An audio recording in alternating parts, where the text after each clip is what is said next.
चलना है। Assalamu alaikum students, how are you? Hope you will be fine. I am also fine. So let's start our lecture today. This is class P9. Our subject is biology and we are today starting unit number 3, biodiversity. First of all, we will see what is biodiversity. Bio में बहुत सी ऐसी terms होती हैं जिनके name से ही उनके meanings वाज़िया हो जाती हैं। तो जब भी आपने इनकी एक्सप्लेनेशन पढ़नी है तो आपने पहले इनके नेम पे फोकस करना है। फॉर एग्जांपल बायोडाइवर्सिटी को अगर हम फोकस करें, the world bio meaning is life. हम प्रीवियस लेक्चर्स में भी पढ़ चुके हैं, जो वर्ल्ड बायो है उसका मीनिंग लाइफ है। And the world diversity means variety with in a species. Variety with in a species कि किसी भी स्पीशीज़ के अंदर उसकी डिफरेंट वैरायटीज़ मौजूद होना। एंड अमंग स्पीशीज़, और बहुत सारी स्पीशीज़ के दरमियान उसकी वैरायटीज़ मौजूद होना। It is measure of variety of organism present in different ecosystem. First of all, we say what is ecosystem. It is interaction of living components with non-living components. तो different ecosystem में जो organisms हैं उनकी different जो varieties मौजूद होती हैं, उनकी मेजरमेंट को हम कहते हैं बायोडाइवर्सिटी। अब इसके आगे टाइप्स हैं फ्लोरा एंड फाना। अगर एग्ज़ाम में आपसे पूछा जाए what is difference between flora and फाना, तो आपने बताना है flora it is diversity of plants. जो फ्लोरा है ये प्लांट्स की डाइवर्सिटी है, यानी कि प्लांट्स की डिफरेंट वैराइटीज़ के दरमियान उसकी डिफरेंट स्पीशीज़ का मौजूद होना। और जो फाना है it is diversity of animals. Fauna it is related to animals. So आपने ये डिफरेंस याद रखना है। Flora is related to plants and fauna is related to animals. तो ये डाइवर्सिटी डिपेंड किस चीज़ पे डिपेंड करती है? इट डिपेंड्स अपॉन क्लाइमेट, कि किसी जगह का जो आबो हवा है वो कैसी है, ज़्यादा ठंडी है, ज़्यादा गर्म है, या नमी वाली है, कैसी है। एल्टीट्यूड, वो रीजन जो है वो कितनी बुलंदी पर वाक़या है, वो इक्वेटर से नज़दीक है, दूर है, सूरज के नज़दीक है या दूर है, उसकी एल्टीट्यूड पे। सॉइल, उसकी जो सॉइल की किस टाइप की है। And presence of other species, और वहाँ पे पाई जाने वाली दूसरी स्पीशीज़ जो हैं उनके क्या टाइप्स हैं। तो ये चंद एक फैक्टर्स हैं जिन पे बायोडाइवर्सिटी डिपेंड करती है। It is not evenly distributed on earth. ज़मीन के ऊपर जो तमाम जानदार हैं उनकी डिफरेंट वैराइटीज़ की एक जैसी डिस्ट्रीब्यूशन नहीं है, यानी कि किसी इलाके में एक ही स्पीशीज़ की ज़्यादा वैराइटीज़ मौजूद हैं, किसी दूसरे इलाके में उसी स्पीशीज़ की कम वैराइटीज़ भी मौजूद हो सकती हैं।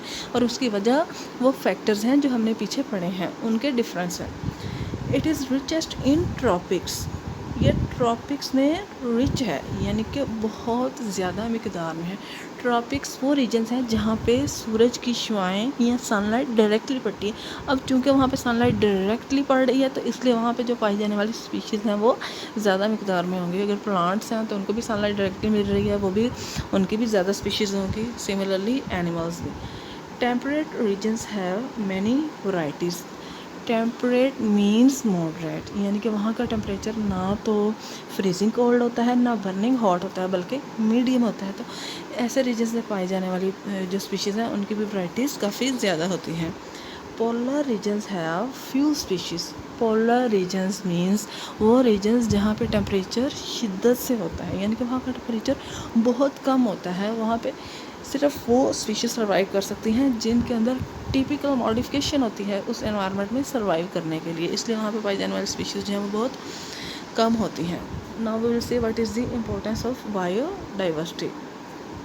It provides food for human. जितनी ज़्यादा जो है एनिमल्स की प्लांट्स की वैराइटीज़ होंगी, हम जानते हैं कि उनमें बहुत सारी एडिबल भी हैं, तो उतना ही ज़्यादा वो ह्यूमन्स के लिए फूड भी प्रोवाइड करेंगी।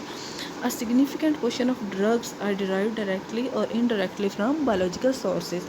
For example, हम जानते हैं कि जो सिनकोना एक प्लांट है जिससे कुनीन मिलती है, जो कि एक मेडिसिन है जो कि मलेरिया के ट्रीटमेंट में यूज़ होती है। इस तरह से बहुत से प्लांट्स हैं और बहुत सी हर्ब्स हैं जिनसे मेडिसिन मिलती है और डिफरेंट ट्रीटमेंट्स में यूज़ की जाती है। और अगर हम इंडस्ट्रियल पॉइंट ऑफ व्यू से देखें तो इसमें भी बहुत से मटीरियल हैं like fibre, resins, gums, dyes, rubber and oil. हमने देखा है कि बाज़ जो दरख्त होते हैं उनके अंदर से गम निकल रही होती हैं, अगर उनको काटे तो उनके अंदर से गम निकलती है। इस तरह से रेजिन्स भी कुछ प्लांट्स हैं उनसे मिलती हैं।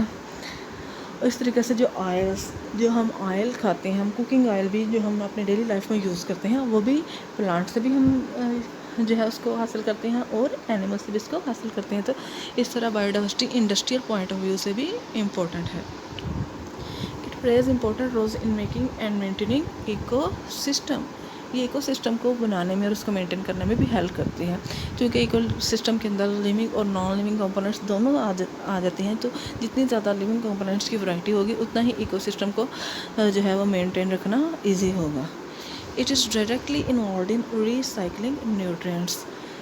जो बायोडाइवर्सिटी है वो न्यूट्रिएंट्स की रिसाइकलिंग भी करती है। फॉर एग्जांपल एक जानवर है वो जो है मर जाता है किसी जगह पे, जो है वो उसकी जो डेड बॉडी है वो गल सड़ जाती है, उस पर बैक्टीरिया का भी एक्शन होता है, उस पर फंगस का भी एक्शन होता है, उसके दूसरे जानवर भी खाते हैं। तो इस तरीके से जो है न्यूट्रिएंट्स की भी रिसाइकलिंग होती है और इस तरीके से जो उस जगह पे सॉइल होती है उसकी फर्टिलिटी भी इंक्रीज करती है। So it also plays important role in providing fertile soil. So this was about today lecture. I hope you must have understand this very well. Still, if you have any confusion related to this lecture, you can ask me again. Thanks. Take care.